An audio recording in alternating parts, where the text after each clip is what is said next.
बाबा साहेब अंबेडकर जी भारत के प्रसिद्ध विधिवेत्ता, अर्थशास्त्री, राजनीतिज्ञ, समाज सुधारक और दलित बौद्ध आंदोलन के प्रेरक थे। उन्होंने भारतीय संविधान का निर्माण किया और भारत के पहले विधि एवं न्याय मंत्री भी बने। उन्होंने दलितों और महिलाओं के अधिकारों के लिए संघर्ष किया और 1956 में हिंदू धर्म को त्याग कर बौद्ध धर्म अपनाया। इसके बावजूद आज भी भारत में कुछ समूह या वर्ग भारत की आजादी के इतने वर्षों के बाद भी उनसे इतनी नफरत, ईर्ष्या और घृणा क्यों करता है कि आज भी बाबा साहब अंबेडकर जी की मूर्तियां तोड़ते हैं। साथियों, अगर आप हमारे YouTube चैनल पे नए हैं तो अभी चैनल को लाइक, सब्सक्राइब, बेल के आइकॉन पे क्लिक और शेयर करें। इस वीडियो को पूरा जरूर देखें। हम बाबा साहब अंबेडकर जी से जुड़ी बातें हमारे इस YouTube चैनल पे बताते रहते हैं। क्यों भारत में बाबा साहेब अंबेडकर जी की मूर्ति तोड़ी जाती है? इसका एक स्पष्ट उत्तर नहीं है, क्योंकि इसके पीछे कई कारण हो सकते हैं। कुछ संभावित कारण हैं, जैसे जातिवाद और सामाजिक भेदभाव। बाबा साहेब अंबेडकर ने दलितों और अन्य पिछड़े वर्गों के लिए सामाजिक न्याय और समानता की लड़ाई लड़ी थी।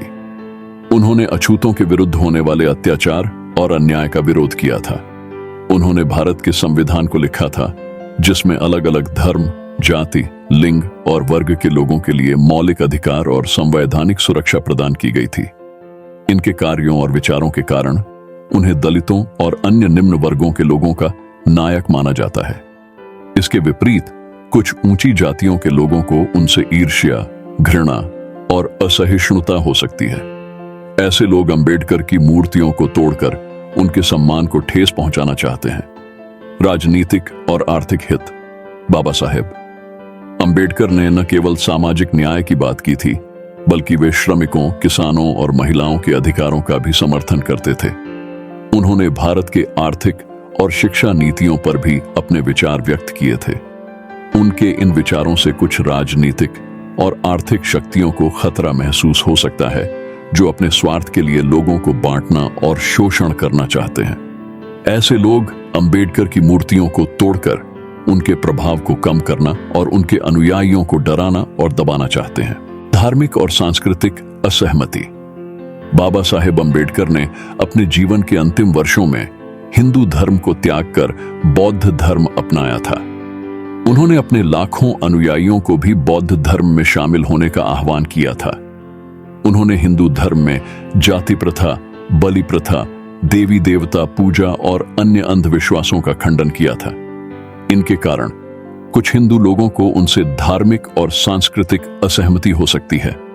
ऐसे लोग अंबेडकर की मूर्तियों को तोड़कर उनके धर्मांतरण को अस्वीकार करना और उनके बौद्ध अनुयायियों को अपमानित करना चाहते हैं। इनके अलावा अन्य कुछ कारण भी हो सकते हैं, जैसे कि अशिक्षा, अज्ञानता, असुरक्षा, अव्यवस्था आदि। इन सभी कारणों का एक ही समाधान है, वह है समझदारी, सहिष्णुता, सद्भावना और समरसता। हमें बाबा साहेब अंबेडकर की मूर्तियों को तोड़ने की बजाय उनकी विरासत को सम्मानित करना और उनके सिद्धांतों को अपनाना चाहिए। बाबा साहेब अंबेडकर जी भारत के महान नेता और समाज सुधारक थे। उन्होंने भारत के दलितों के उत्थान के लिए अपना जीवन समर्पित किया। उनकी मूर्तियों को तोड़ना एक गंभीर अपराध है। यह देश की एकता और अखंडता के लिए खतरा है। हाल के वर्षों में बाबा साहेब अंबेडकर जी की मूर्तियों को तोड़ने की घटनाएं बढ़ी हैं। यह एक चिंताजनक स्थिति है। सरकार को इस समस्या को गंभीरता से लेना चाहिए और इसे रोकने के लिए कड़े कदम उठाने चाहिए। बाबा साहेब अंबेडकर जी का जीवन और उनके द्वारा दिया गया संविधान हमें शिक्षा, संघर्ष, साहस, समर्पण, सेवा, समाजवाद, लोकतंत्र और धर्मांतरण का पाठ पढ़ाता है। हमें उनकी मूर्तियों को तोड़ने की बजाय उनकी विरासत को सम्मानित करना और उनके सपनों को पूरा करना चाहिए।